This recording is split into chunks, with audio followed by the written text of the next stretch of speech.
L'obiettivo è quello di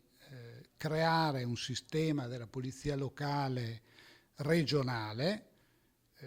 in cui le polizie provinciali, che in questo momento all'interno della riforma delle province sono messe in discussione, tanto quanto il Corpo Forestale dello Stato è messo in discussione da parte dello Stato stesso, la nostra volontà è quella di mantenere professionalità, esperienza in un settore che corre il rischio di essere completamente scoperto rispetto a competenze che sono proprie della regione,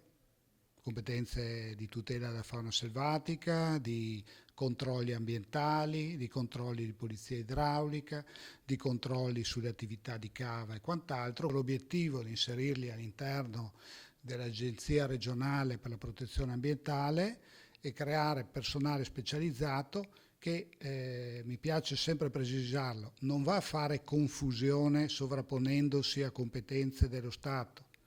carabinieri, polizia di Stato e quant'altro,